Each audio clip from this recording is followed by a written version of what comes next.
Oke, sebelumnya suara saya kedengeran ya? Terdengar, Pak. Oke, sip. Oke, pada kali ini kita akan bahas lanjutan, masih lanjutan yang pertemuan kemarin, yaitu tentang bagaimana parametrisasi probabilitas untuk sebuah sinyal random. Dan kita akan bahas tentang pembahasan yang baru, yaitu dua parameter baru, tapi justru parameter inilah yang banyak dipakai, yaitu covariance dan correlation. Nah, karena memang di sini saya ingin mengenalkan secara metodologi aslinya ya, pendekatan probabilitas aslinya, bagaimana covariance dan correlation itu didapatkan, maka saya kemarin mengupdate catatan kuliah, saya buatkan catatan kuliah yang baru, yang sedikit lebih rapi gitu ya, dibandingkan yang sebelumnya, tentang bagaimana sih pemahaman terutama dalam pembahasan covariance dan correlation. Nah, nanti baru kemudian kita masuk ke contoh-contoh MATLAB ya. Kalau kalian lihat catatan kuliah yang kemarin memang nggak ada contohnya, di sini memang saya lebih menekankan kemampuan intuitif ya, jadi pemahaman teman-teman nanti bagaimana membayangkan sebenarnya apa sih covariance dan correlation. Oke, kita mulai ya. Jadi sebelum saya membahas covariance dan correlation, di sini bayangkan saya mempunyai dua buah sinyal random gitu. Jadi XN dan YN. Nah, XN dan YN ini sama-sama sinyal random ya. Ini sinyal random untuk XN, dan YN ini juga sinyal random. Ya juga sinyal random. Nah, karena XN dan YN ini sinyal random, pasti XN ini punya yang namanya random variable. Ya, pasti dia punya random variable. Kita sebut aja random variable-nya adalah X. Definisi random variable pekan kemarin sudah kita bahas ya. Lalu kemudian si YN ini juga punya random variable, ya, yaitu kita sebut saja namanya Y. Jadi ada sama-sama ada random variable. Nah, karena dia punya random variable, pasti dia punya yang namanya probability distribution function. Untuk X kita sebut aja PDF-nya itu adalah PX, dan untuk sinyal random Y, karena dia punya random variable Y, PDF-nya adalah PY misalnya. Oke. Nah, karena dia punya random variable, dia punya probability density function gitu ya, maka pasti si sinyal X mempunyai min. Ya, kita sebut aja adalah mu X. Kalau dia punya min, pasti dia juga punya varians. Kita sebut aja dia adalah sigma X kuadrat karena varians ya. Lalu untuk Y juga sama, dia juga punya min, dia adalah nilai minnya adalah mu Y, dan dia juga punya varians yang namanya adalah sigma Y kuadrat. Nah, jadi masing-masing punya parameter masing-masing. Nah, bayangkan sekarang ya, jadi bayangkan sekarang ada misalnya ya, misalnya saya mempunyai dua buah probability density function yang agak rapian dikit lah ya. Nah, di sini ada probability density function untuk X ya. Sebut aja di sini PX sesuai dengan ini, dan di sini ada probability distribution function untuk random variable Y ya. Dengan PDF-nya PY. Nah, misalkan dua-duanya ini adalah Gaussian. Ya. Dua-duanya adalah Gaussian. Karena gini ya, dua-duanya Gaussian. Oops, kita pakai yang tipis saja. Jadi bayangkan begini.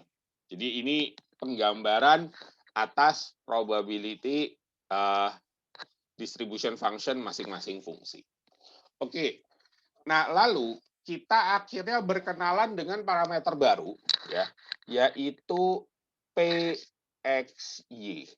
Di sini disebut sebagai joint distribution function.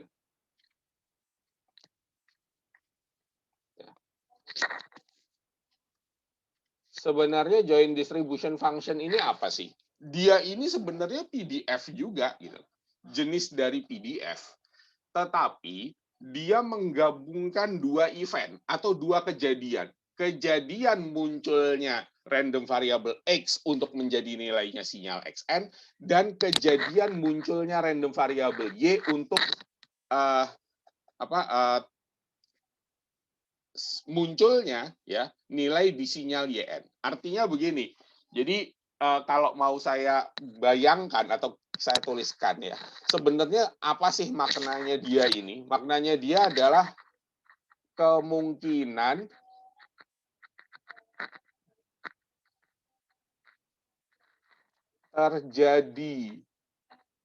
terjadinya secara bersamaan, ya secara bersamaan, ini tambahan ya, nggak ada di catatan memang, secara bersamaan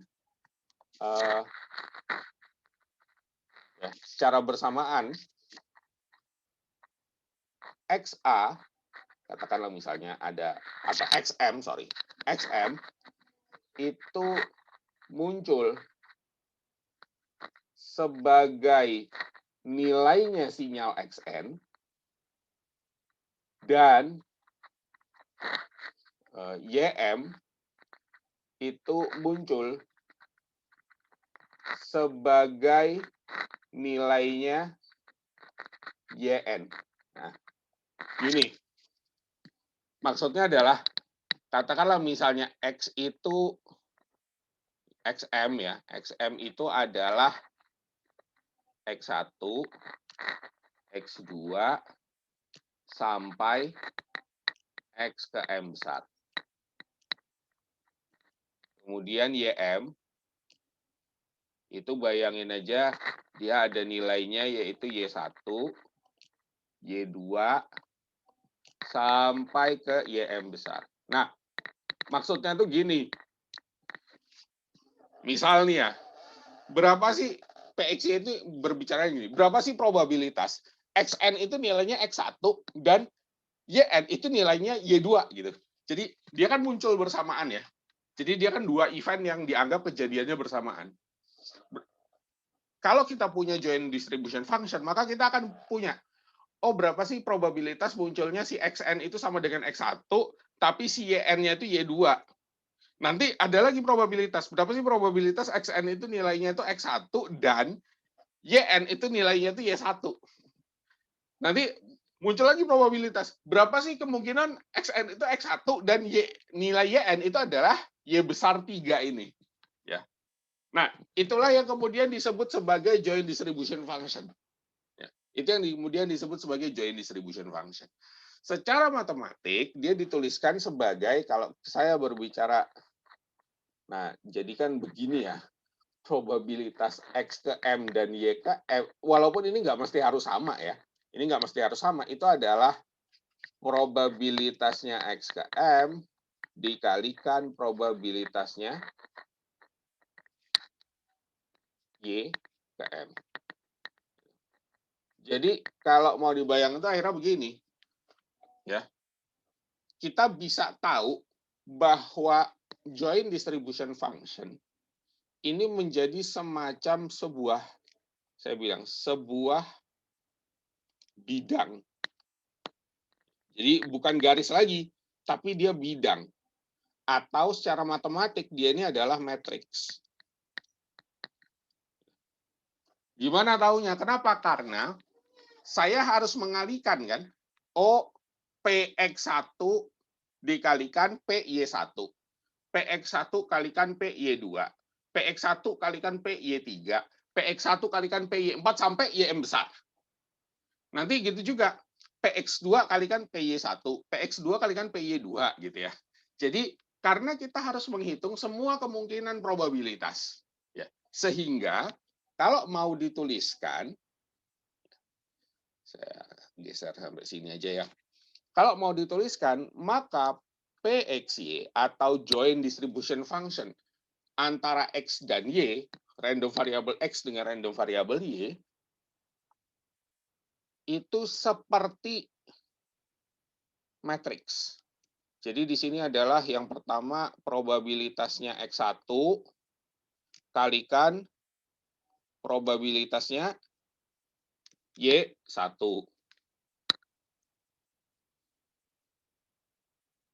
Lalu terus digeser, ya. Terus digeser sampai nanti kita dapatkan probabilitasnya X1 kalikan probabilitasnya Y ke M. Nah, jadi nanti ini juga, ini probabilitasnya X2 kalikan Y1, probabilitasnya X3 kalikan probabilitasnya Y1. Terus sampai nanti ketemu probabilitasnya X ke M besar di sini ya, dianggap nilai terakhir, dikalikan probabilitas Y1. Sampai akhirnya Anda ketemu di sini probabilitas X ke M besar sebagai nilai terakhir. Ya. Ini harus konsisten saya nulisnya. Dikalikan probabilitasnya Y ke M. Nah, sehingga Anda punya bidang. Ya. Di sini Anda punya bidang gitu. Anda punya bidang di mana probabilitas nilai nilai X1, Y1, X1, Y2, X1, Y3 sampai YM. Jadi Anda punya bidang M ke M, jumlahnya M ke M titik, dan masing-masing punya nilai. Ya, masing-masing punya nilai. Oke. Sampai di sini bisa difahami nggak apa itu yang disebut joint distribution function?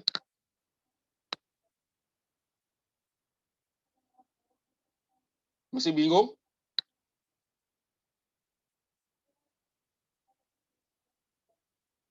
Bisa dipahami, teman-teman?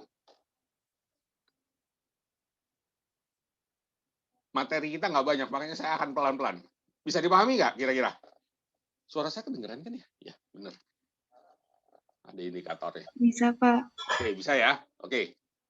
Nah, sekarang, lalu bagaimana kalau kita membayangkan sebuah joint distribution function dari dua sinyal? Oke. Bagaimana kita ingin membayangkan joint distribution function dari dua sinyal? Saya akan kasih ilustrasi, baru saya akan kasih gambar yang bagus ya. Jadi, akhirnya kalau kita misalnya punya dua sinyal, sinyal kita itu punya PDF sama-sama Gaussian, ya, sama-sama Gaussian. Jadi kan seakan-akan itu begini. Sekarang saya punya joint distribution function. Sekarang saya sama-sama punya joint distribution function. Nah, tapi begini. Ini joint distribution function-nya antara X dengan Y. Ini X dan ini Y. Kita tahu yang X tadi Gaussian, yang Y juga Gaussian. Jadi ini yang X, X-nya Gaussian.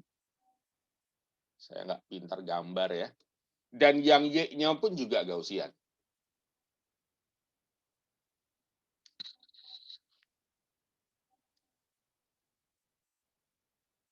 Kira beginilah. Nah, kalau Anda bayangkan di sini, ini kan seperti kita bikin lama-lama ada sebuah apa ya? Ada sebuah benda kan ya.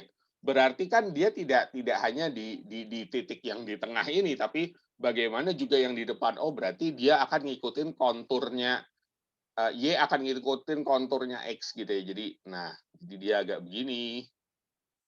Lalu yang di sini misalnya ya agak begini. Yang di sini juga misalnya di sini ada gitu ya. Karena mau digambarkan ya nanti dia agak begini. Termasuk juga yang Y. Berarti kalau Y di sini ada, nah dia agak begini. Di sini juga ada, dia agak begini. Jadi kayak membentuk bidang gunung seperti itu. Nah kalau mau dibayangkan, ya kalau mau dibayangkan itu akhirnya seperti bentuk ini. Oke. Nah, seperti bentuk ini. Jadi kalau mau dibayangkan itu bentuknya seperti ini. Ini adalah X, ya. Ini adalah Y. Dengan ini yang sama ya, dengan apa? Random variable yang range-nya sama. Ini -3 sampai 3, -3 sampai 3. Nah, inilah yang kemudian kita sebut sebagai join distribution function dari dua sinyal random atau dari dua random variable yang berbeda gitu. Jadi kita punya PDF yang tidak lagi dalam bentuk garis, tapi kemudian kita punya bentuk yang membidang seperti ini. Jadi gambar ini kan ilustrasi. Nah, gambar yang sebenarnya itu nanti bentuknya seperti ini. Ini kan dua-duanya dia kalau mau kita tampilkan ya, dua-duanya kan dia adalah ini ya, dua-duanya adalah Gaussian gitu kan. Ya karena untuk menggambarkan ke kita semua. Nah, ini kan bentuknya bentuk-bentuk Gaussian gitu. Nah, ini yang disebut sebagai probability distribution join distribution function dari dua random variable. Nah, sebenarnya kenapa kemudian kita harus membahas dua ini? Ada satu rahasia sebenarnya yang ingin diungkapkan di sini. Rahasianya adalah dengan mengungkapkan ini, dia ini ingin membuat semacam hubungan antara dua kejadian. Apa maksudnya? Dengan kita punya join distribution function, ya, itu memungkinkan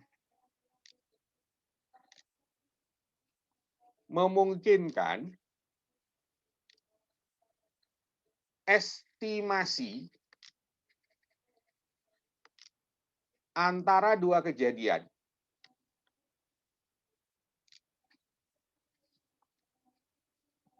Apa sih maksudnya estimasi antara dua kejadian? Jadi gini, ini misal ada sebuah proses gitu ya, ada sebuah proses ini menghasilkan sinyal Xn dan sinyal Yn. Nah,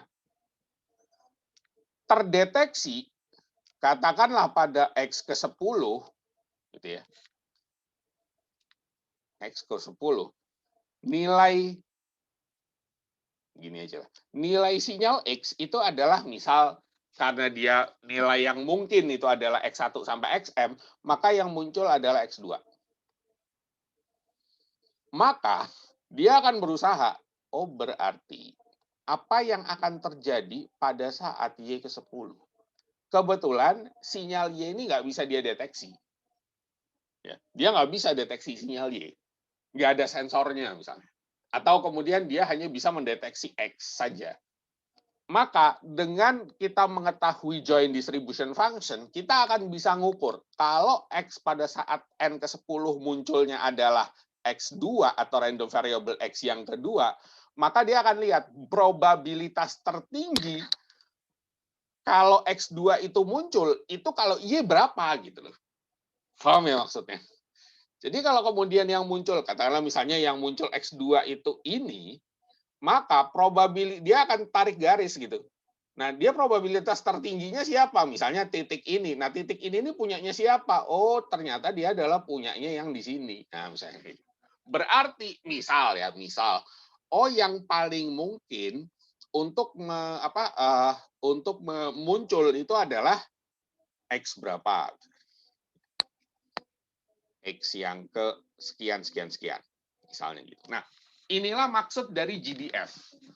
Tetapi permasalahannya kalau GDF-nya itu bentuknya itu sudah dua dimensi seperti ini, secara komputasi ini nggak menguntungkan. Logika kayak gini ini nggak menguntungkan.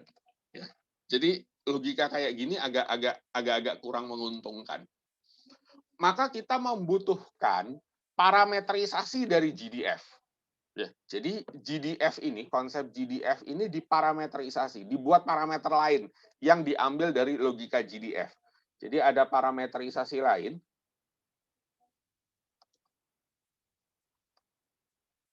yang kemudian kita sebut sebagai covariance. Dan turunannya yaitu correlation. Nanti di correlation di sini ada sedikit penjelasan karena correlation yang hari ini kita bahas itu adalah correlation dalam definisi correlation atas dua random variable, bukan korelasi fungsi, ya. Karena kalau korelasi fungsi nanti bahasanya beda lagi, oke? Ya. Jadi di sini adalah correlation dari dua random variable. Oke. Nah, sekarang kita baru masuk ke apa itu covariance.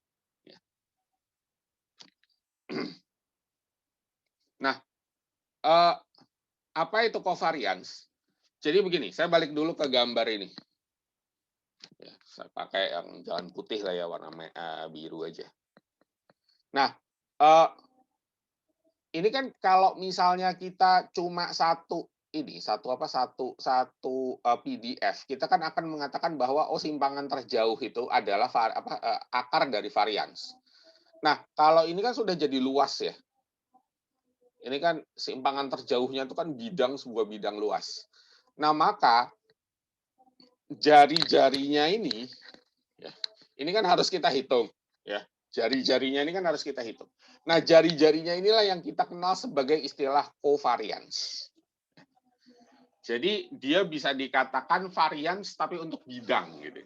Ya. Jadi saya akan lebih mudah mengatakan bahwa dia adalah saya pakai warna kuning di sini varians untuk bidang.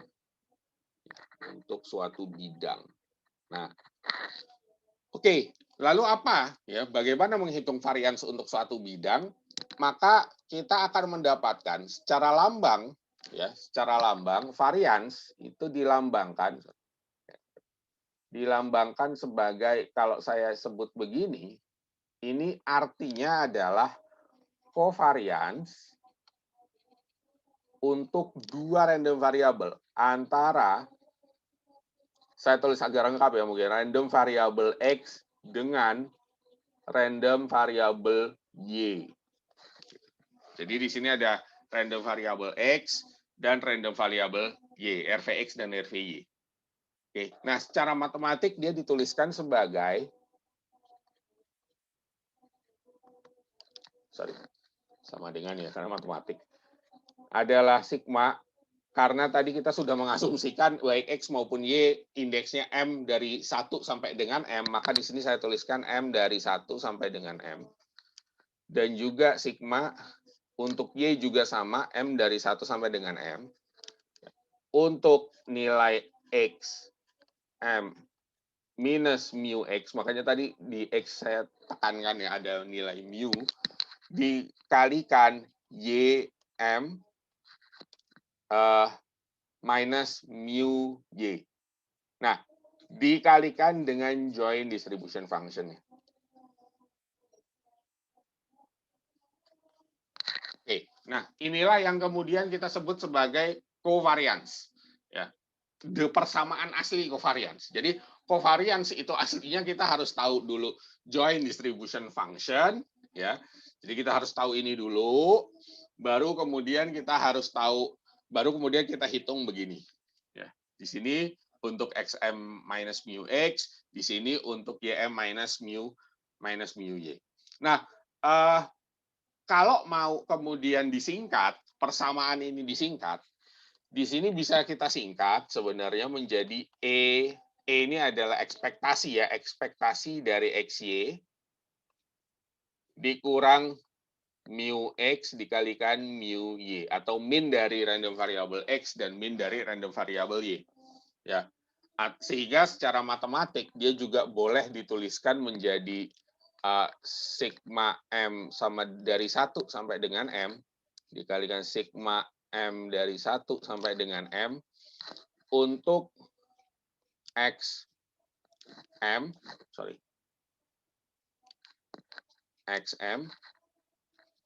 kemudian Y, M,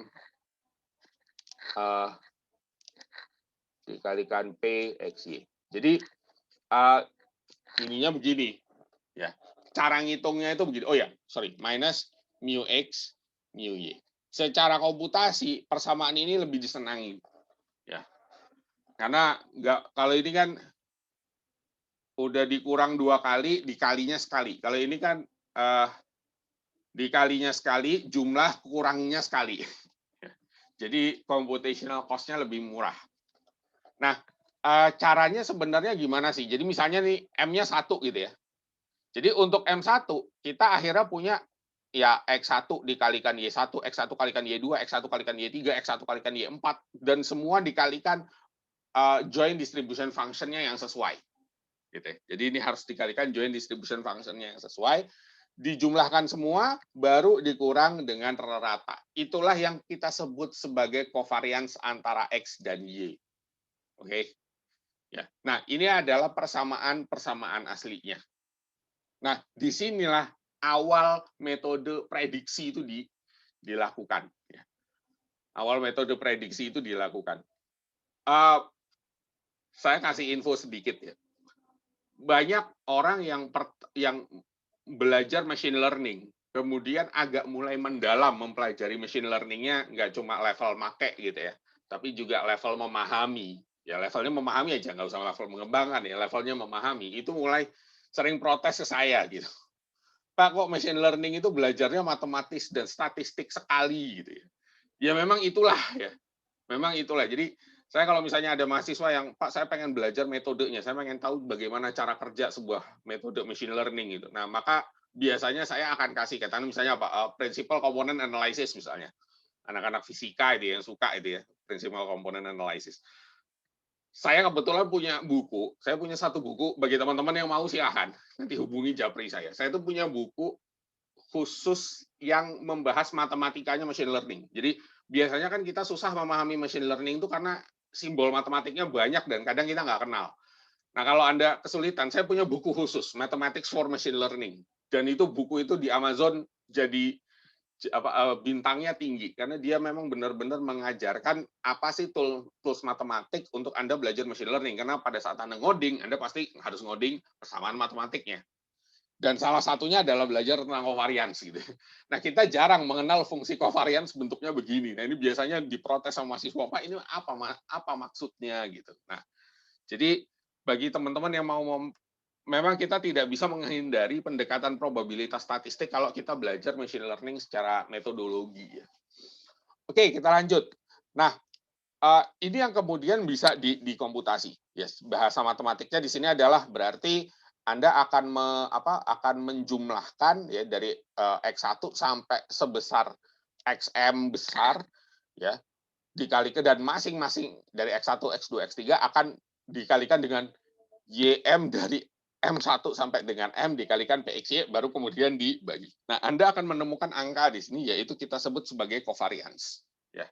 Anda akan menemukan angka yang kemudian disebut sebagai covariance. Nah, ternyata angka ini memiliki arti. Jadi begitu kita dapatkan nilai ini punya arti gitu ya. Di sini dia punya makna. Maknanya apa? Maknanya adalah apa yang kemudian saya sampaikan pada gambar ini. Sorry. Nah, di catatan ada. Nah, ini mungkin saya agak perbesar sedikit. Jadi begini, ya. Nilainya si covariance ini bisa jadi positif, bisa jadi negatif, ya. Tapi bisa juga bernilai 0. Ya. Jadi dia bisa positif berapapun, negatif berapapun, dan dia juga bisa bernilai 0. Ternyata ini mencerminkan pola GDF-nya masing-masing. Ini mencerminkan pola GDF, ini mencerminkan pola GDF.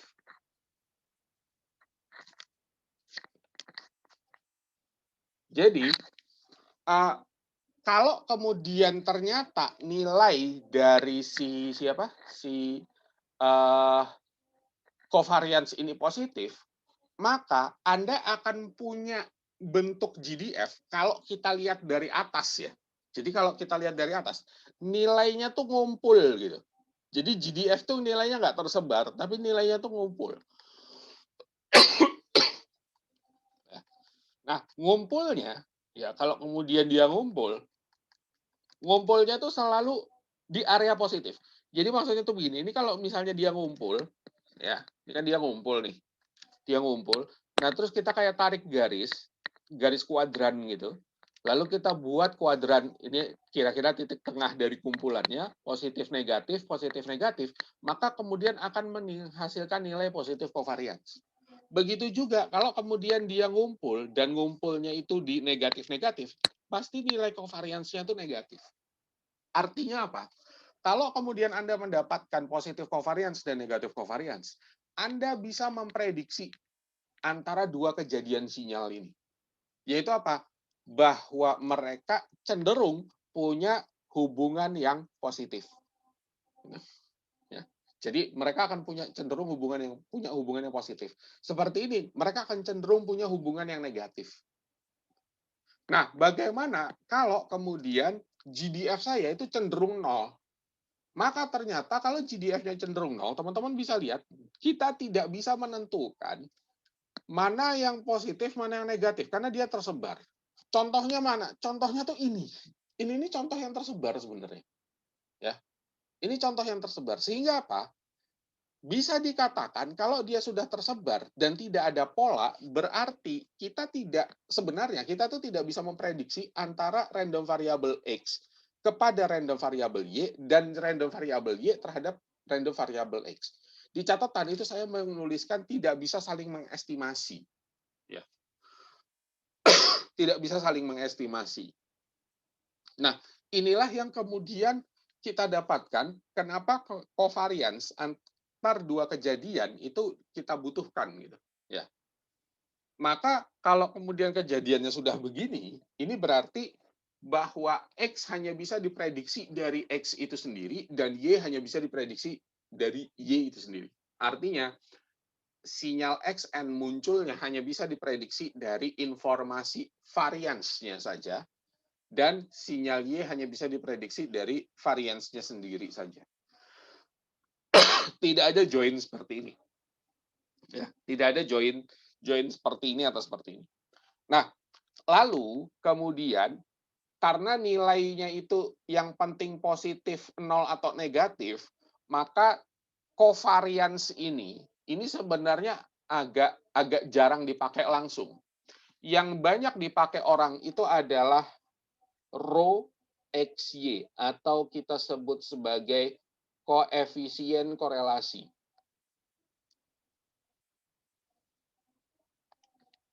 Koefisien korelasilah yang sebenarnya justru sering digunakan. Di mana apa? Di mana rho XY itu secara matematis itu didefinisikan sebagai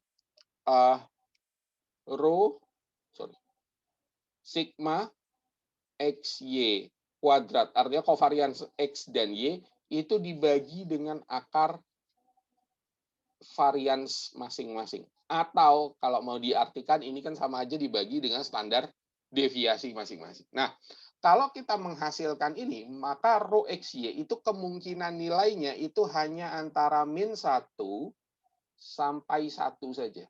Kalau kita menghitung seperti ini. Di mana ini kita sebut sebagai positive correlation. Ini positive correlation, berkorelasi positif. Negative correlation ya, karena dia negatif ya. Sorry. Negative correlation. Ya. Di sini kita sebutnya positive correlation, saling berkorelasi positif. Nah, berarti kalau nilainya dia ada di 0, di sini, maka dia dianggap sebagai tidak berkorelasi. Jadi, tidak berkorelasi. Nah, nanti dalam perhitungan Kalman filter, tujuan kita belajar ini kan untuk memahami Kalman filter, kita akan menemukan kasus di mana antar dua noise itu tidak saling berkorelasi. Tidak saling berkorelasi. Nah, inilah yang kemudian kita sebut sebagai koefisien korelasi. Ya. Jadi koefisien korelasi. Jadi biasanya untuk mengetahui korelasi itu yang dicecar itu adalah koefisien korelasinya karena kemungkinan nilainya hanya min 1 sampai 1. Kalau ini masih banyak ya kemungkinan nilai. Nah, untuk memudahkan dia digunakan koefisien korelasinya antara 1 sampai 1. Gitu. Nah, ini penting untuk saling memberikan prediksi. Makanya kenapa kemudian covariance dan juga correlation itu banyak digunakan di metode-metode machine learning, karena memang machine learning salah satu keunggulannya adalah mesin itu bisa memprediksi ya, memprediksi apa yang kemudian akan terjadi. Seperti kita belajar itu kan kita seperti juga mempersiapkan, dan kita kalau belajar itu kan sudah bisa memprediksi keadaan yang akan terjadi. Anda belajar latihan soal itu kan sama aja Anda memprediksi apa yang kemudian akan terjadi. Oke, nah inilah yang kemudian kita sebut sebagai kovarian. Sampai di sini ada pertanyaan?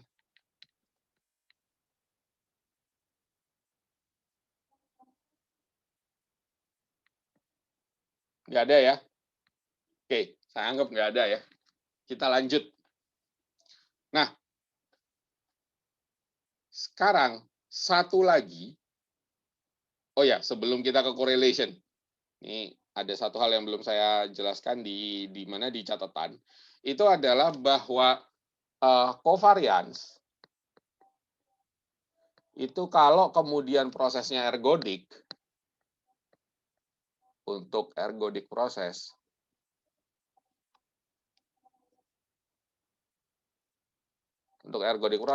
maka dia bisa didekati dengan hubungan XY kuadrat itu sama dengan 1/n-1 untuk sigma n dari 1 sampai dengan n-1, di mana di sini adalah sinyalnya, nilai sinyalnya, xn minus average signalnya dikalikan yn minus average sinyalnya. Kita tahu ergodik proses, kalau kemudian dia adalah sebuah ergodik proses, maka min itu akan sama dengan average ya. Nilai min akan sama dengan nilai average. Oke, nanti kita akan lihat di contoh MATLAB ya, istilah min sama hampir sama dengan average itu habis ini. Nah, kemudian ya ini sekedar perhitungan biasa, teman-teman pasti bisa ya melakukan perhitungan seperti ini. Nah, lalu kita lanjutkan ke salah satu parameter turunan dari covariance, itu adalah correlation atau disebut sebagai RXX ya. RXY. Nah, teman-teman sekalian, di sini saya kasih catatan. Ini maknanya adalah correlation atau korelasi dari dua random variable, bukan korelasi dari fungsi. Ingat ya, dua random variable, yaitu random variable X dan random variable Y. Banyak, saya baru sadar kalau mahasiswa belajar ini banyak yang salah paham atau rancu dengan ini saya katakan bukan correlation dari fungsi. Kalian belajar correlation dari fungsi itu di mana? Praktikum eksperimen teknik biomedis. Ya, waktu melakukan perhitungan wavelet, ingat bagi yang udah praktikumnya nyampe sana, waktu melakukan perhitungan wavelet, Anda itu sebenarnya kan menghitung dengan pendekatan konvolusi. Konvolusi kalau dia dibalik itu adalah korelasi. Tapi itu korelasi fungsi, bukan korelasi yang dimaksud di sini. Ya. Makanya biasanya kalau korelasi fungsi dari dua sinyal tuh disebutnya gini, RXY. R-nya kecil. Kalau ini R-nya besar. Ini correlation dari dua random variable. Ya, fungsinya beda, yaitu fungsi random variable. Ya. Nah, secara matematik sebenarnya dia adalah ini ya. Maksud saya garisin aja. Dia itu adalah ini. Inilah yang kemudian disebut sebagai correlation. Correlation dari dua random variable. Jadi sebenarnya dia adalah ini. Oke, dia adalah ini. Jadi bisa dikatakan bahwa RXY ya, RXY di sini adalah secara matematik itu dituliskan sebagai ekspektasi atas X dan Y. Di mana kita tahu yang tadi itu adalah definisi matematisnya. Ya, ekspektasi antara X dan Y. Nah, inilah yang kemudian kita sebut sebagai correlation ya. Correlation dari R, X dan dari X dan Y. Nah, ini yang kemudian kita sebut sebagai correlation. Nanti apa sih fungsinya? Dia difungsikan sebenarnya mirip seperti covariance. Jadi dia sebenarnya difungsikan mirip seperti covariance. Dia juga menunjukkan hubungan korelasi antara apakah dua kejadian bisa saling mengestimasi atau tidak. Jadi sebenarnya dia posisinya sama gitu.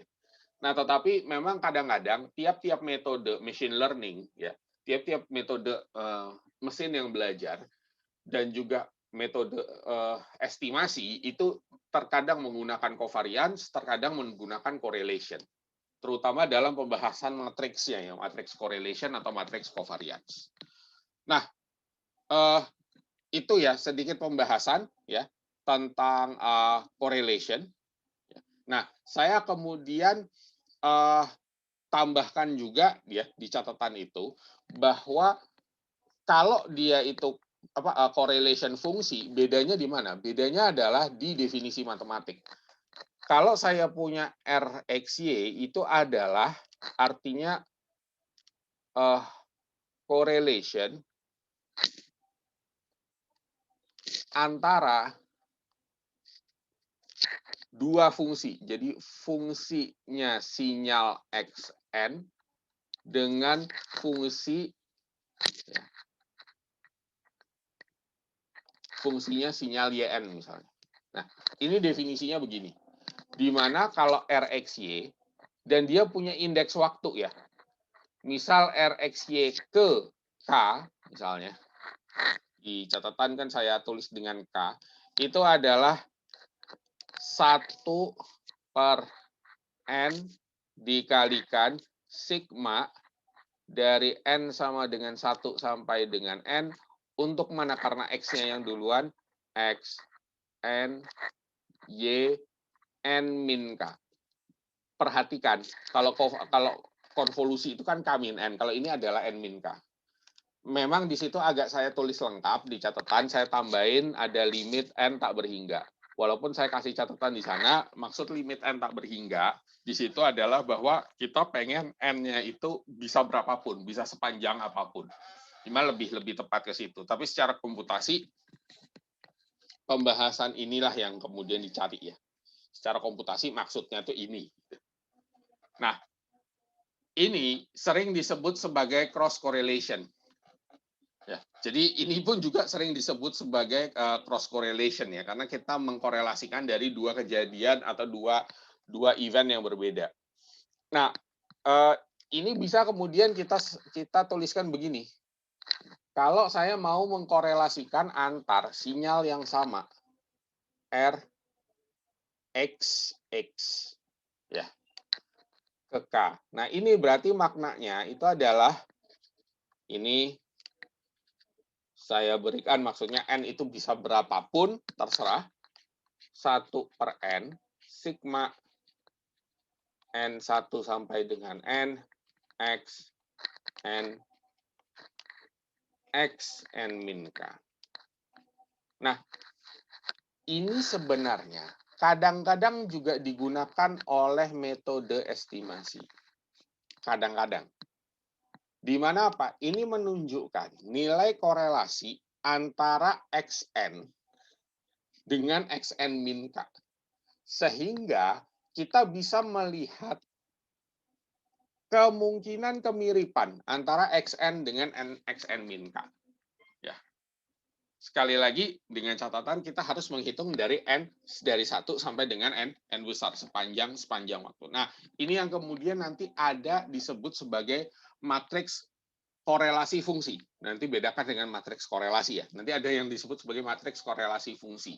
Seberapa panjang kita ingin mendeteksi ya, mendeteksi adanya mendeteksi kemiripan gitu ya. Jadi di situ akan ada perhitungannya. Tapi di sini kita nggak banyak bahas. Ya, di sini kita nggak banyak bahas. Nanti mungkin kalau teman-teman memang membutuhkan skripsi, misalnya estimation theory atau machine learning yang memang membutuhkan itu, baru kita bahas. Nah, ini ya tentang konsep dari correlation. Nah, kalau kita lanjutkan, ya, konsep terakhir di sini adalah apa yang disebut sebagai matriks covariance dan matriks correlation random variable X dan Y. Pertama kita bahas dulu adalah matriks covariance. Teman-teman sekalian, yang ternyata digunakan dalam Kalman filter itu adalah matriks covariance ini. Jadi kita belajar macam-macam sebelumnya, termasuk yang kemarin-kemarin, itu akhirnya hanya untuk memahami apa yang dimaksud sebagai matriks covariance. Nah, untuk memahaminya, saya ambil hal yang simpel aja. Misal saya punya sinyal noise yang pertama, saya punya sinyal noise yang kedua. Kenapa W dan kenapa 2? Nanti ada ceritanya. Pekan depan waktu kita ngomong state space equation, itu nanti ada ceritanya. Kenapa kok W1, W2? Walaupun nggak harus terbatas 2 ya. Anda mau buat sampai W ke M pun boleh. Mungkin jangan M lah, kita sudah sering menggunakan istilah M. W ke D, dia bisa berapapun pun boleh. Jadi terserah. Nah, W1 ini ya, W1 ini dan W2 ini kan pasti punya PDF sendiri ya. Dia pasti punya PDF sendiri, dia pasti punya dia pasti punya PDF sendiri, dia pasti punya random variable sendiri gitu kan. Dia pasti punya, katakanlah dia punya random variable W1M, sini juga punya random variable W2M, dan di sini pun dia punya katakanlah mu 1, dan di sini juga punya min mu 2. Nah, apa yang kemudian disebut sebagai matriks covariance adalah pada saat kita kemudian punya dua random signal seperti ini, yang biasa kita lakukan, dan dua random signal ini terjadi di satu event yang sama atau di satu proses yang sama. Misal, apa sih prosesnya? Misal saya punya sistem gitu. Terserah apapun sistemnya. Ya kalau yang mau gampang dibayangin EMG. EMG ini ngambil sinyal otot. Lalu kemudian dia keluar, itu mengeluarkan sinyal dibaca sama mikrokontroler. Ternyata rangkaian EMG ini kemasukan error random 2, yaitu W1, dan kemasukan error random W2. Nah, lalu saya ingin mendefinisikan, ya, memparametrisasi si dua sinyal random ini. Maka saya tidak cukup memparametrisasi W1 saja atau W2 saja. Tapi saya harus memparametrisasi semua kemungkinan. Yaitu apa? Yang termaktub di dalam apa yang kita sebut sebagai matriks covariance. Cov antara W1, W2. Berarti di sini saya harus menghitung berapakah korelasi dari W1 dan W1. Kemudian atau ini adalah varians dari W1.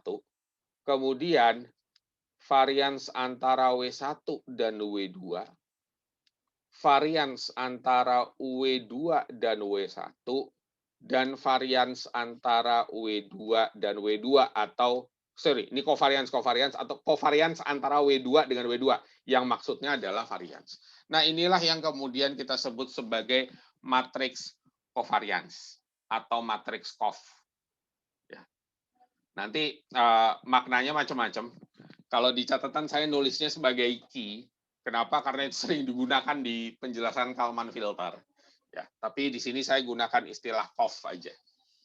Jadi dia sebenarnya hanya menjelaskan bagaimana W1 sama W1 punya korelasi, nilai covariance-nya gimana? Berkorelasikah? Ini ada korelasikah? Kalau ini pasti berkorelasi ya, dua ini pasti ada nilai korelasinya. Nah, sekarang apakah ada korelasi antara W1 dan W2, dan apakah ada korelasi antara W2 dengan W1? Gitu ya. W2 dengan W1. Nah, asal teman-teman tahu, kalau W1 dan W2 sorry, saya di sini aja. Nggak usah ditulis lagi.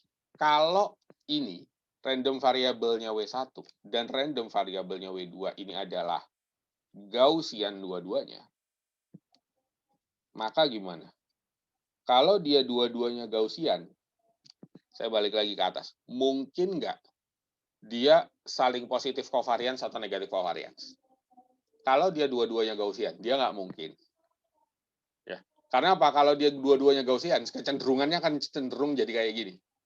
Maka tanda dari noise kita Gaussian adalah ya nilai ini akan 0 dan nilai ini akan 0. Jadi apa? Nanti kalau misalnya kita menganalisis dalam Kalman filter dan yang lain-lain, biasanya matriks covariance-nya tuh hanya matriks diagonal gitu loh. Karena yang lain tuh pasti 0. Kalau W1 Gaussian dan W2 Gaussian. Tapi kalau salah satunya itu tidak Gaussian, ya, maka yang kemudian muncul adalah begini dan begini.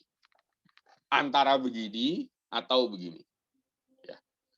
Anda bisa bayangkan, ini misal ya, misal. Yang X-nya Gaussian. Ya. Yang X-nya Gaussian. Lalu kemudian, ini saya hapus, yang Y itu cenderungnya begini. Kalau dia begini, itu pasti kecenderungannya akan apa? Positif covariance. Karena apa? Kalau ini digabung dengan ini lalu membentuk bidang, dia pasti akan cenderung gini kan. Cenderung miring seperti itu.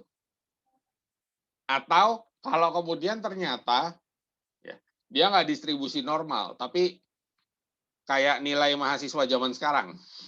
Ya, nah, cenderung ngumpul di tinggi. Ya. Kalau mahasiswa zaman dulu kan cenderung ngumpul di rendah katanya, atau distribusi normal. Kalau di Indonesia enggak ya. Itu cenderung ngumpul di tinggi misalnya. Nah, itu akan cenderung akan punya negatif covariance. Akan cenderung punya negatif covariance. Nah, inilah yang kemudian menyebabkan kenapa dalam nanti asumsi matriks covariance sebuah sinyal Gaussian itu akan didefinisikan dalam dua buah sinyal Gaussian akan didefinisikan dalam buah matriks covariance bentuknya seperti ini. Atau kalau n buah sinyal Gaussian, matriks covariance-nya akan menjadi seperti matriks, jadi akan menjadi matriks diagonal. Dia hanya akan punya nilai di diagonal-diagonalnya. Karena dianggap antar sinyal itu tidak punya hubungan. Karena dia Gaussian. Oke, nah itu yang kemudian menjadi konsep dari matriks covariance. Turunannya itu adalah yang disebut sebagai matrix correlation. Turunannya itu disebut sebagai matrix correlation. Sorry, saya ganti di sini. Matrix correlation, di mana secara definisi matematik matrix correlation mirip dengan matrix covariance. Kalau kasusnya seperti tadi RW1 dan W2, maka kemudian dia adalah RW R antara atau matriksnya. Jadi nulisnya CORR antara W1 dan W2 maka dia akan punya nilai matriks untuk R W1 dan W1, kemudian W besar ya. Walaupun kita nanti mendekati perhitungannya dengan ergodik proses nggak apa-apa, tapi tetap ditulis begini. W1 W2 R W2 W1 dan R W2 W2. Nah, bentuknya jadi seperti ini. Walaupun ini agak jarang digunakan. Walaupun ada sih beberapa buku, beberapa metode yang menggunakan correlation function untuk menjelaskan dua event random yang kemudian terjadi di sebuah sistem atau sebuah proses. Ya. Jadi sebenarnya begini, apa sih bedanya penerapan probabilitas dalam bidang sinyal dan sistem? Sebenarnya adalah ya kita punya asumsi bahwa kejadian adanya sinyal random itu di sebuah proses fisis ya, di sebuah sistem fisika gitu. Ya rangkaian listrik atau sistem mekanik atau tubuh manusia atau dan yang lain-lain, atau sebuah pengolah sinyal. Jadi ada sebuah komputer yang ada pengolah sinyal yang ternyata mungkin dia kemasukan noise atau kemudian ketidakjelasan dalam pembacaan sensor dan yang lain-lain. Oke. Nah, inilah yang kemudian kita sebut sebagai matrix correlation. Teman-teman bisa membayangkan sebenarnya. Jadi secara detail nanti matrix covariance dan matrix correlation itu akan kita definisikan istilahnya ya. Jadi akan kita definisikan dalam sebuah perhitungan matematik. Dan itu akan kita gunakan sebagai parameter-parameter nanti dalam perhitungan Kalman filter. Sampai di sini ada yang ditanyakan? Sebelum kita masuk ke hal yang menarik, yaitu nyoba-nyoba pakai MATLAB. Nggak ada? Belum ada, Pak. Oke. Nah, sekarang teman-teman bisa nyoba. Saya tadi malam, saya belum ngirim ke Anaki ya, MATLAB-nya. Saya sebenarnya sudah bikin program MATLAB pakai Live Editor. Nah, teman-teman bisa nyoba sebenarnya. Oke, saya pindah dulu tampilannya ke MATLAB. MATLAB-nya mana ini? Oke. Oke,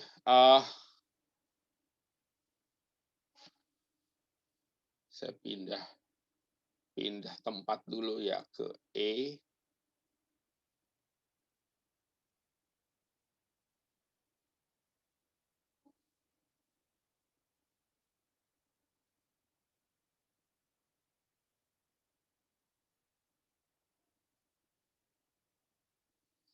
Kemudian di analisis sinyal biomedis.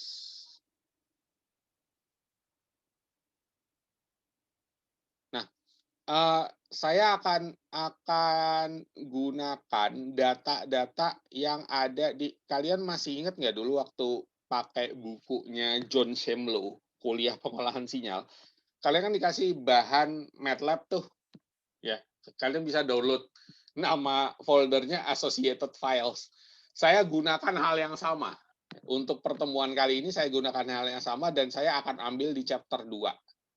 Ya, saya akan ambil bahannya dari chapter 2 gitu.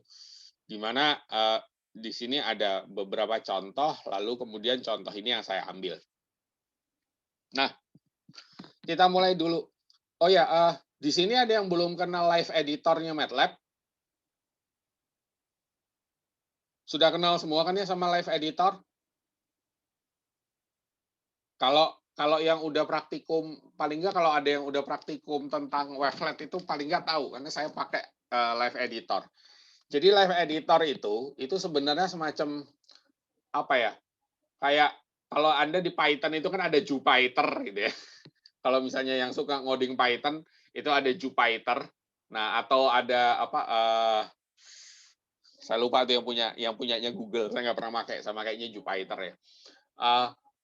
Nah, itu kemudian dia sama sebenarnya. Jadi semacam live editor yang kemudian kita bisa atur dia mengeksekusinya tuh seberapa banyak baris yang akan dieksekusi, lalu hasilnya apa, dan kita bisa menambahkan penjelasan di situ.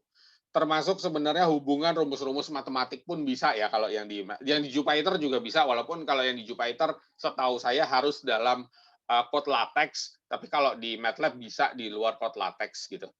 Nah, ini teman-teman silahkan mencoba ya. Silahkan. Saya juga sudah ada file PDF-nya, karena enaknya kalau di sini ini bisa di PDF kan. Jupyter juga bisa juga ya di PDF kan sebenarnya. Oke, nah teman-teman bisa coba buka live editor, lalu kemudian kalau Anda mau menambahkan teks, seperti saya di sini menambahkan teks, di sini bisa klik teks, lalu kalau mau code, dia bisa tambahkan code, dan di sini ada section break. Ya, jadi untuk nge-break section, jadi satu section break itu satu section itu akan bisa dieksekusi satu kali. Gitu. Bahkan kalau mau mengeksekusi pelan-pelan pun bisa. Nah, di sini saya misalnya punya sebuah sinyal random. Sinyal random saya adalah 10.000 sinyal random. Ya, saya punya 10.000 sinyal random. Jadi data saya ada 10.000, di mana frekuensi samplingnya adalah 1.000, ya, dan periode samplingnya adalah 1 per fs. Berarti data saya 10 detik ya. Benar, data saya 10 detik.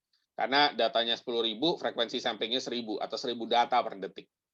Nah, di sini saya buat timestamp di mana mengikuti pola ini, ya. Lalu saya beri sinyalnya namanya noise.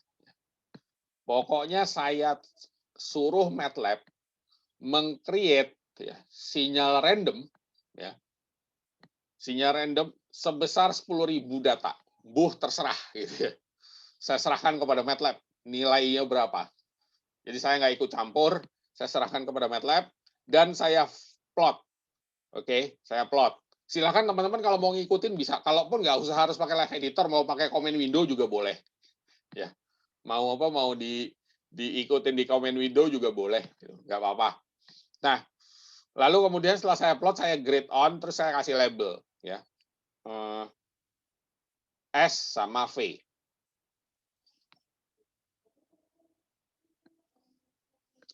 Ternyata hasilnya begini, ya. Ini sejatinya sinyal random ya, random bener. Dan tapi serandom-randomnya dia, saya bisa lihat bahwa nilai tengahnya atau dia itu nilai tengahnya itu kira-kira pasti ada di 0 karena dia sering sekali melewati 0 ya. Dan ya paling jauh ya dia ada di 3, dan minus 3, ya. Walaupun akan ada jarang banget. Tapi kalau dilihat di sini ya, kalau saya lihat yang padat ya, yang padat itu biasa sampai di 1, kalau 1, ini padat ya. Di atas 1, dan min 1, udah mulai agak jarang-jarang. Artinya probabilitas dia berada di antara 1, sampai min 1, itu masih tinggi. Tapi kalau di atas 2 kayaknya udah jarang banget. Nah, jadi seperti itu. Nah, lalu kemudian ini saya running gitu ya. Saya running, nah dihasilkanlah sebuah sinyal random seperti ini. Lalu kita tahu bahwa karakter yang pertama itu adalah probability distribution function.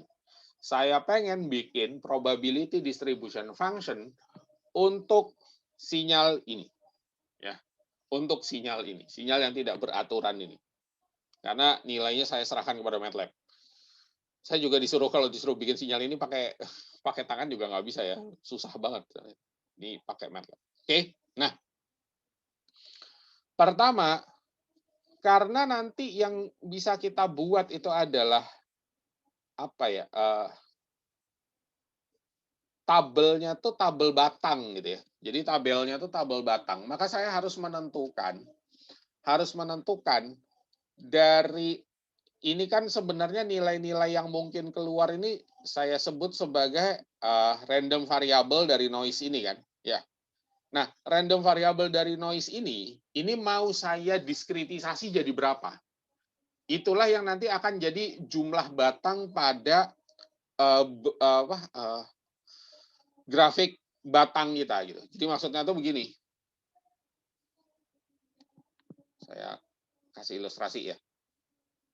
Tadi kan nilai kita kalau dikira-kira kalau dilihat kasat mata itu kan ya kira-kira dari antara yang mungkin itu dari minus 3, berapa 3, sekian sampai plus 3, sekian kan gitu kan.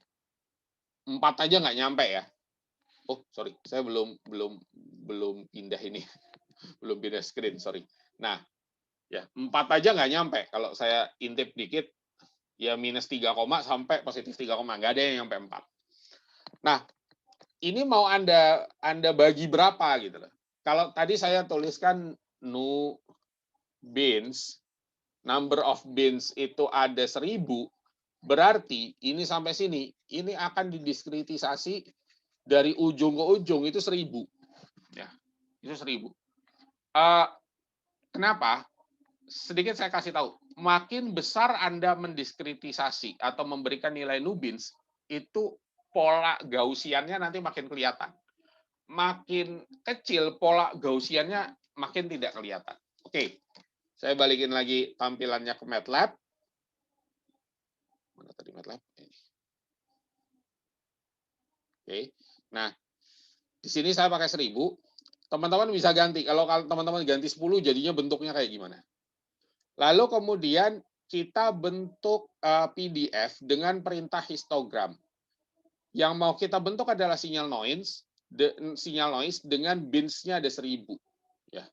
Di mana HT di sini adalah nilai jumlah dia berapa kali muncul. Ya. Jadi ini jumlah berapa kali muncul. X ini adalah random variable-nya. Jadi kalau kemudian kita mau mengeksekusi gitu ya, kita mau eksekusi. Katakanlah ini saya eksekusi ulang lah biar muncul di sini ya.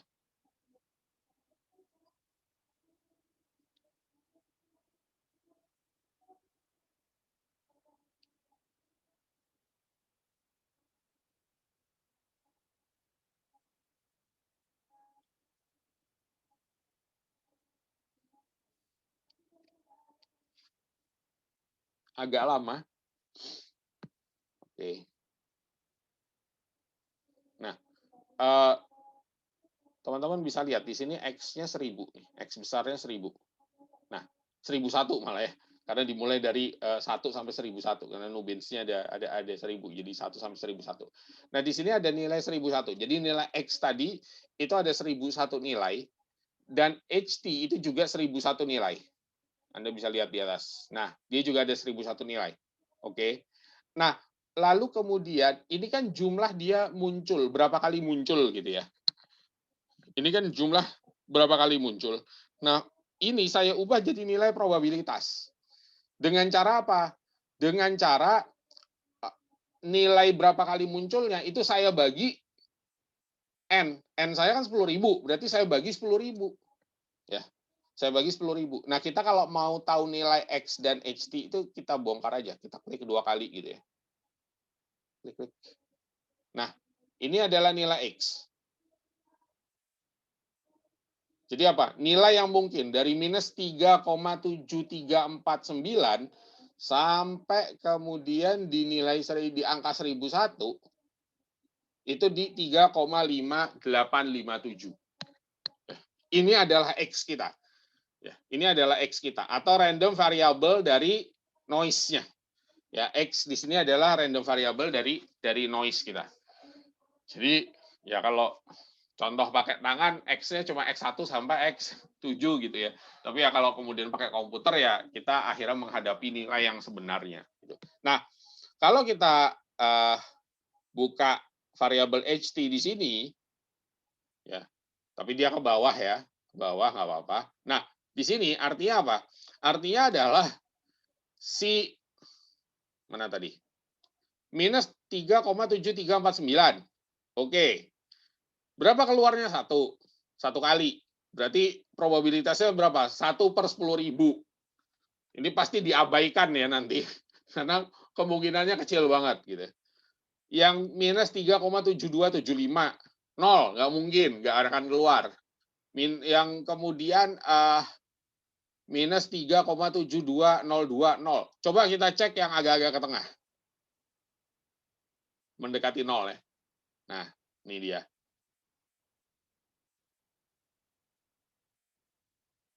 Di yang pergeseran. Contoh, di baris ke 515, 0,0279. Berapa kali dia keluar? Baris 515, baris berapa tadi?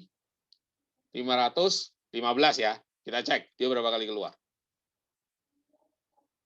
515.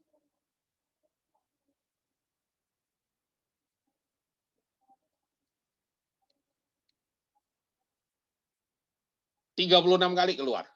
Berarti probabilitasnya adalah 36/10.000. Signifikan. Ini nilai yang signifikan. Dibandingkan yang tadi ya, yang cuma keluarnya 1 dari 10.000, itu pasti akan diabaikan ya. Pasti akan diabaikan. Nah, inilah bentuk bagaimana kita membangun probability density function. Tetapi kalau kalau HT ini kan nilainya masih nilai berapa kali dia keluar. Belum nilai probability density function, bukan nilai probabilitas. Maka saya buat nilai probabilitasnya itu namanya P di sini. Ya. Ini udah kita nggak pakai. Nilainya P, saya minta HT dibagi N. Ya, dibagi 10.000. Maka di sini nilainya kali 10 pangkat min 3, karena memang dia akannya dibagi 10.000 gitu ya. Nah, lalu kemudian saya minta dimunculkan bar graph untuk hasil X, P. Yang di bawah adalah random variable-nya, yang di atas adalah probability-nya, dan Anda bisa lihat di sini. Ya. Mirip ya sama Gaussian. Ya, mirip dengan Gaussian. Artinya, kalau bentuknya kayak gini, maka saya bisa mendefinisikan, oh ini Gaussian. Karena polanya sudah bisa kita lihat, dia memang pola yang mirip dengan Gaussian. Gitu. Nah, sekarang kita pengen tahu gimana cara nyari mu, cara nyari varians, plus juga standar deviasi. Karena itu yang kemudian akan jadi nilai ini kita ya, akan jadi pembahasan kita ke depannya. Nah, berarti di sini saya akan hitung min dan varians. Cara pertama, saya akan gunakan fungsinya MATLAB. Ya, cari min dengan perintah min, cari varians dengan perintah var, dan sqrt var, akar dari var ini adalah standar deviasi. Maka kita akan dapatkan bahwa menurut MATLAB, menurut fungsinya MATLAB, bahwa min-nya adalah 0,017, kemudian varians adalah 0,983, dan standar deviasinya adalah 0,9915 ya untuk ini. Dan ini tiap kali running akan berubah-ubah karena kan setiap kali running dia akan merandom sinyal noise-nya ya. Jadi mungkin nanti akan berbeda bentuknya dengan yang saya kirimkan yang versi PDF ya. Karena dia pasti berubah-ubah. Nah, di sini teman-teman bisa melihat bahwa nilai min-nya itu adalah 0,017. Berarti dekat banget ya. Dekat banget dengan ini. Dengan siapa? Dengan si 0. Dekat banget dengan si 0. Nah, walaupun padahal kalau kita lihat yang paling tinggi, kalau kita klik ya, ini kita klik. Klik. Ini, sorry.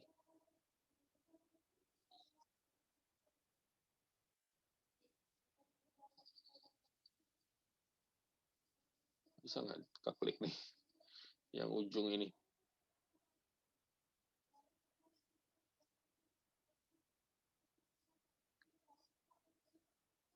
Agak susah ya.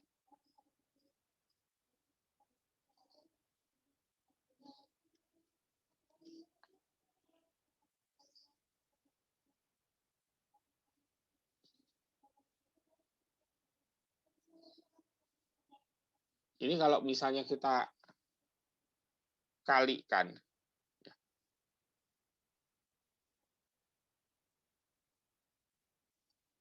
kalau di sini, ini harusnya bisa diklik ya. Atau caranya agak kita, sorry, kok ini yang saya besarkan. Sorry. Lah, saya live editor.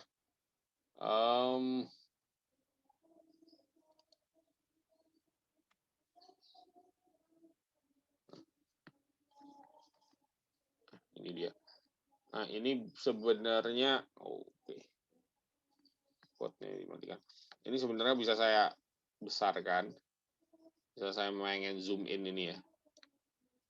Nah, ini yang tertinggi karena dia nilainya 42. Oke. Di sini nilai dia berapa nih? Zoom in 42. Nah, nilai dia sekitar di 0,5 sekian. Ya, seharusnya dia yang paling tinggi. Ya, jadi 0,5 sekian. Tapi kalau karena kita menggunakan menggunakan perintah, di sini saya pakai perintah min, hasilnya adalah 0,017. Oke. 0,017. Lalu kemudian saya pakai perintah var mendapatkan variansnya adalah 0,9830, saya akar adalah 0,9915.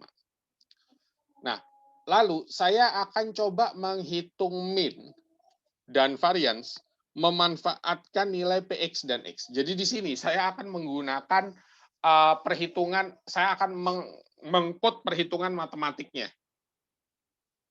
Jadi saya akan code, ini mungkin saya balikin dulu ya.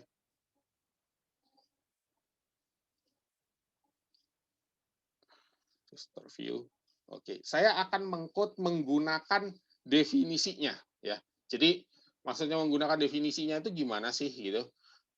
Saya akan benar-benar menggunakan persamaan di mana kita tahu bahwa yang namanya min, ya, min itu kan mu ya.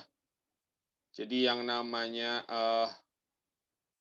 saya nulis persamaannya di sini pakai, misalnya di sini saya pakai indeks ini. Jadi yang namanya mu x, ya, mu x itu sama dengan benar-benar saya pakai persamaan kayak gini. Jadi benar-benar pakai yang, sorry. Oh, salah. Mu x sama dengan sigma, benar-benar saya pakai yang ya M dari 1 sampai dengan M besar gitu ya. Untuk sinyalnya sendiri adalah sinyal XM, sinyal X fungsi M.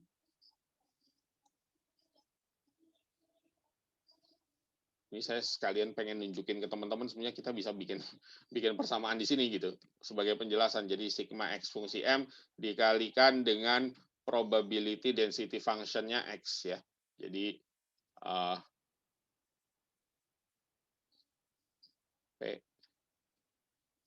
X. Nah, kita pengen bikin kayak gini nih.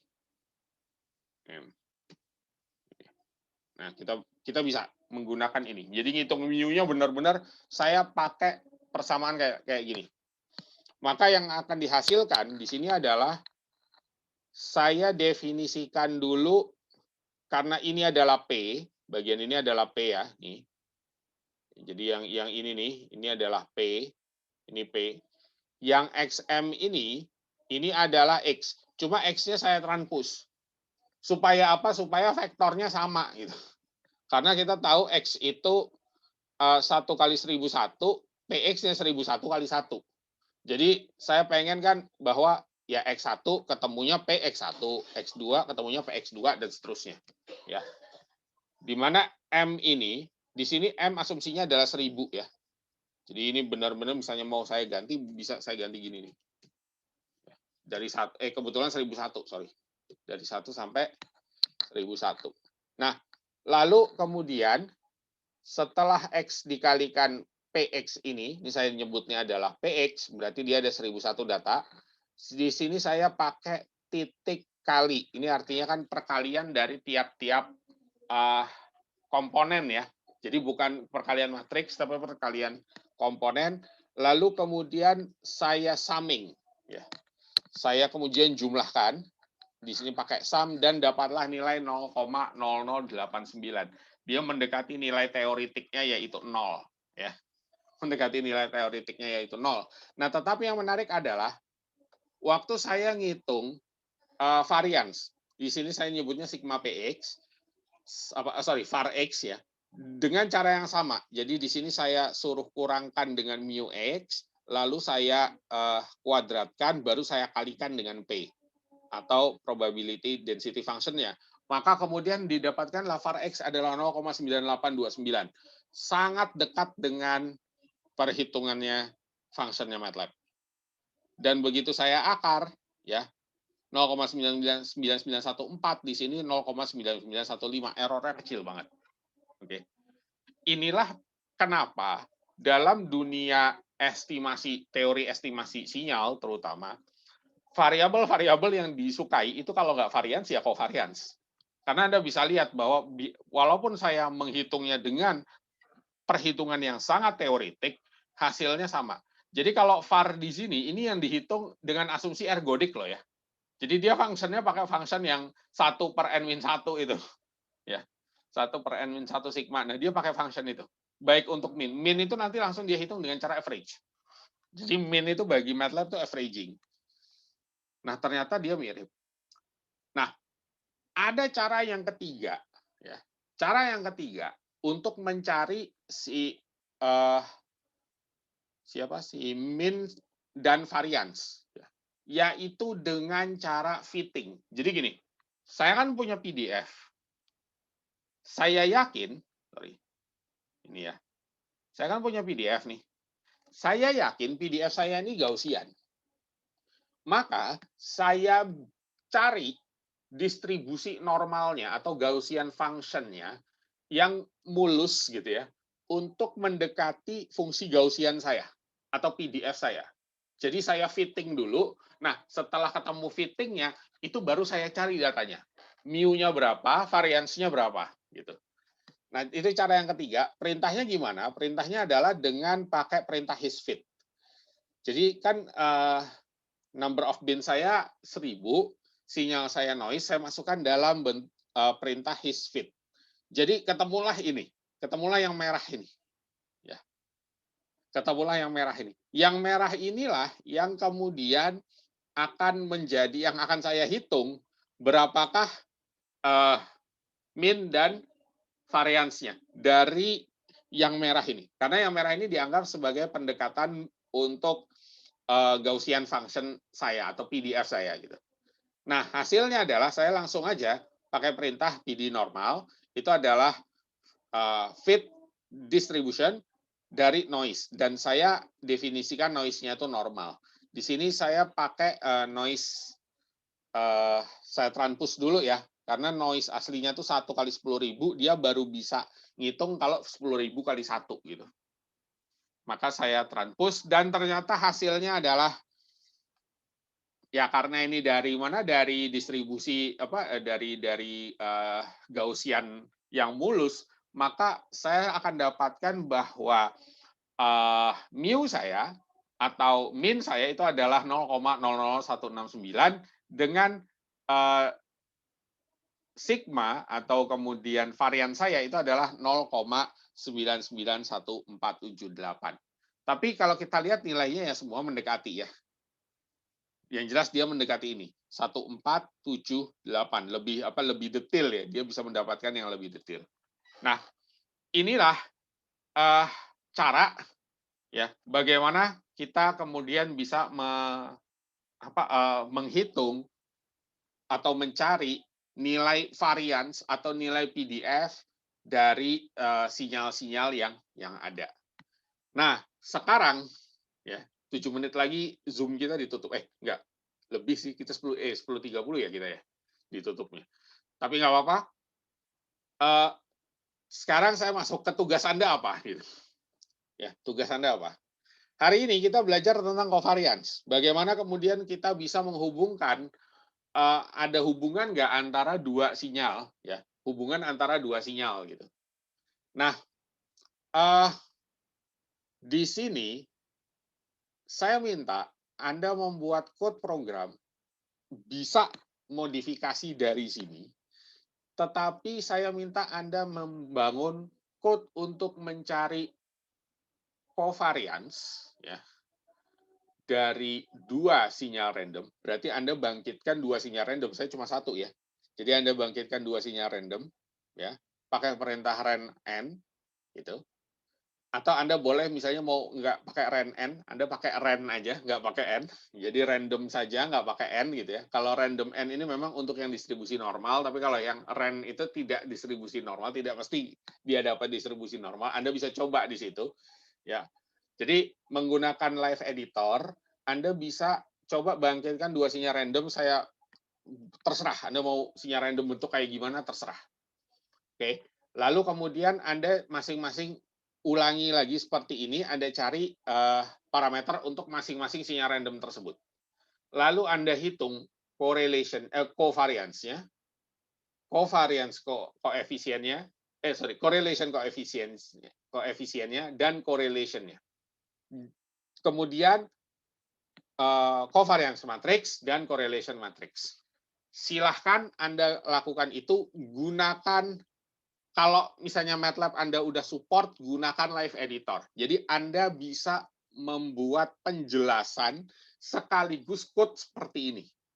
Rumus yang Anda pakai, silahkan dimasukkan, code-nya seperti apa, Anda tambahkan penjelasan berbagai macam, silahkan Anda berikan di sini. Jadi jadi Anda bikin 2 sinyal random, lalu Anda cari parameternya masing-masing sinyal random tersebut, lalu Anda cari apa yang harus Anda cari 4 berarti ya. Nilai covariance, correlation function, nilai correlation dari 2 sinyal tersebut, kemudian matrix correlation dan matrix covariance. 5. Ada 5 yang harus Anda bisa tampilkan gitu. Nah, nanti kalau Anda udah selesai ya, di sini kalau Anda bisa menggunakan MATLAB Live Editor, Anda bisa pakai Live Editor, Anda save, tapi save-nya jangan lupa ekspor PDF. Nanti ya, hasilnya sebentar saya tampilkan dulu ya. Nah, nanti hasilnya itu seperti ini. Saya ganti ke pen PDF saya. Nah, hasilnya itu kayak gini. Jadi dia akan ngeprint gitu. Ngeprint. Nah, hasil print-printannya ini yang Anda kirimkan nanti ke e-learning. Ya. Kalau Anda bisa atau MATLAB Anda support. Kalau memang MATLAB Anda nggak support, nggak apa-apa. Anda pakai cara yang biasa. Ya, jadi di-copy gitu ya, code-nya, kemudian ditampilkan hasilnya. Nggak ada masalah. Ya. Tapi kalau Anda bisa, itu sangat lebih bagus. Kalau nggak salah, Live Editor itu muncul MATLAB 2017 ke atas. Artinya kalau Anda pakai 2016 ke bawah, ya udah nggak apa-apa sih. Ya, saya nggak memaksa Anda untuk mengganti MATLAB terbaru. Tapi kalau Anda memang pakai MATLAB terbaru, manfaatkan Live Editor untuk membuat laporan. Manfaatkan Live Editor untuk membuat laporan gitu ya, terutama aplikasi. Jadi kalau nggak salah di luar negeri, saya gimana di University BME-nya University Malaya itu ada ya kenalan saya dosen sana, dia ngajar aja pakai ginian ya. Jadi dia bikin penjelasan, slide-nya tuh di sini gitu, di Live Editor gitu. Dan dia langsung di bawahnya pakai MATLAB ya, ngajar kontrol kalau nggak salah. Nah, itu pakai pendekatannya pakai Live Editor. Oke. Itu tugasnya ya. Jadi 5 parameter yang barusan kita pelajari, catatan kuliahnya udah ada ya. Nih teman-teman udah dapat file ini kan ya. Nah, di sini coba kalian cari. Jadi yang harus dicari sekali lagi ada covariance, correlation coefficient, correlation, matrix covariance dan matrix correlation. Kalau korelasi fungsi nggak perlu ya. Korelasi fungsi nggak perlu. Ini pembahasan yang lain lagi ya, korelasi fungsi nggak perlu. Cukup yang itu. Nah, kalian bisa manfaatkan MATLAB. Idenya adalah dari program ini dan kalian bisa cari di bukunya John Shemlow juga ada ya, di bukunya John Shemlow juga ada. Baik, ada pertanyaan? Saya belum upload di aula sih ya, belum upload di e-learning ya, pengerjaan 1 minggu lah. Ada yang masuk chat? Berarti 2 sinyal random itu dibandingkan dengan 5 parameter tadi ya. Kita nyari 5 parameter dari 2 sinyal random. Karena nggak mungkin kita nyari covariance hanya, masa auto covariance apa bedanya sama variance ya. Jadi pakai dua ini. Jadi bagaimana kita membandingkan 2 sinyal random dengan 5 parameter. Betul. Ada lagi? Kalau nggak on mic, di chat aja nggak apa-apa. Izin Lagi. bertanya, Pak. Oh ya, terima kasih sama-sama. Oke. Izin Yang lain? bertanya, Pak. Ya. Berarti kalau misalnya untuk mencari matriks covariance sama matriks correlation tuh harus nyari 4 nilai covariance sama 4 nilai correlation ya, Pak? Iya. Jadi harus nyari nilai. Jadi kan kalau sinyalnya 2, berarti kita nyari 4 nilai. Sebenarnya itu kan nanti hasilnya itu gini. Sebenarnya ini kan sebenarnya variansnya si X, misalnya XY ya. Di sini variannya si Y. Karena kan dia dengan dirinya sendiri kan. Nah, di sini yang kemudian kalian Mohon maaf XY. Kak, sepertinya belum ke share screen. Oh iya, sorry. Nah, kelihatan ya? Iya Pak. Nah, ini Y, X. Oke. Banyak yang nanya gini ke saya, Pak, ini akan sama nggak? Belum tentu. Tergantung dari sinyal random Anda. Saya jawab kayak gitu aja. Ya. Jadi biasanya kayak gini. Dan ini belum tentu sama. Apalagi ternyata kalau sinyal random Anda ternyata yang X itu Gaussian misalnya, yang Y nggak Gaussian. Wah, udah tuh. Itu pasti beda rasanya XY sama YX. Pasti ada bedanya. Apalagi kalau yang ini nggak Gaussian, yang ini nggak Gaussian, pasti beda. Baik, ada lagi.